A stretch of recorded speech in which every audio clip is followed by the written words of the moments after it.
Olá pessoal, tudo bem? Vamos dar início hoje ao nosso segundo encontro, né, das nossas aulas remotas, né? E o assunto de hoje é sobre capitalismo industrial, né, que é a segunda fase. Na aula anterior nós estudamos a primeira fase, capitalismo comercial, e hoje vamos dar início à segunda fase, que é o capitalismo industrial. Então eu vou passar aqui algumas orientações, né? Também tem um questionário para você responder em cima desse assunto. O capitalismo industrial, pessoal, surgiu na Inglaterra, né, por volta do século XVIII, entre os anos de 1750 e 1760, né? Então ele se estendeu do século XVIII até o século XX e foi marcado por primeira e segunda revolução industrial, né? A primeira revolução industrial, pessoal, foi o surgimento da máquina a vapor, né? Tendo como a fonte energética principal o carvão mineral, né? Então, a primeira revolução industrial foi a questão da máquina a vapor. Tipo, como exemplo, o trem, né, o barco a vapor, né, aqueles trem Maria Fumaça, então é um exemplo, né. Então, na segunda revolução industrial, aí veio o surgimento dos derivados do petróleo, né, com a descoberta do petróleo, e seus derivados, como óleo diesel, né, e junto também com a questão do petróleo, depois lá na frente também surgimento da eletricidade, né, da energia elétrica. Então essas foram as duas principais revoluções industrial nesse período do século aí 18 ao século 19, né? Já no século 20 veio a terceira revolução industrial e outros já falam que nós estamos vivendo a quarta revolução também, que nós vamos ver isso lá na frente. Então o que marcou essa segunda fase do capitalismo industrial, né? Foi justamente a partilha da África e da Ásia pelas potências europeias, né? O que eram as potências europeias da época? Era isso.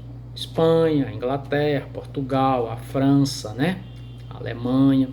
Então, esses países europeus iam para a África e para o continente asiático, né? Em busca de matérias-primas, né?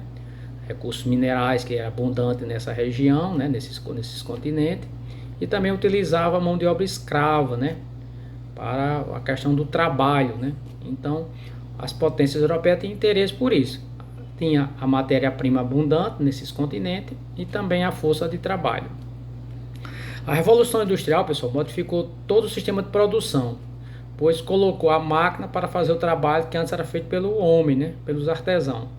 Como é que se deu isso? No capitalismo comercial, a pessoa, quando queria um determinado produto, procurava um artesão e ele produzia especificamente para você, né? Era uma coisa manual, chamada de manufatura, né?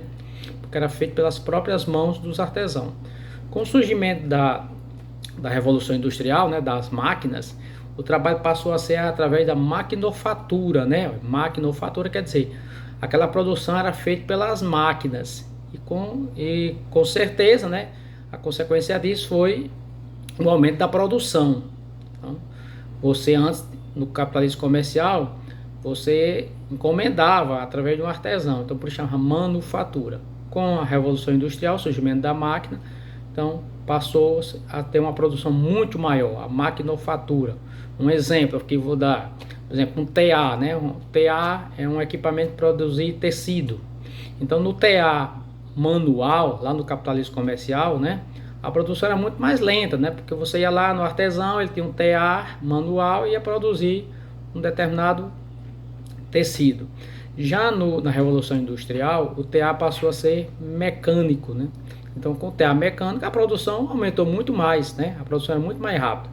Consequentemente, né, o produtor, né, aquela pessoa, o dono da fábrica, ia aumentar também suas vendas, né? Ia expandir mais suas vendas e ia ter uma maior margem de lucro, né?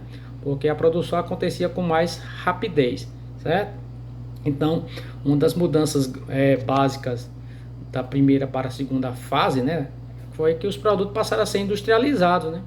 Então, lá no capitalismo comercial era manufaturado, agora os produtos passaram a ser industrializados. Então, fazendo aí, resumindo, né?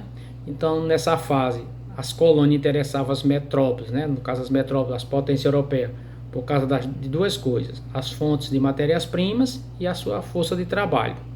E se caracterizou nessa segunda fase que os produtos passaram a ser industrializados, né? Então o esquema continuou o mesmo da primeira fase, né? Tinha aquela troca, né? Lá no capitalismo comercial mandava produtos manufaturados para as colônias. Agora os produtos para as colônias eram industrializados. Certo, pessoal? Espero que eu tenha contribuído para o estudo de vocês e tenha colaborado o suficiente. Valeu? Tchau!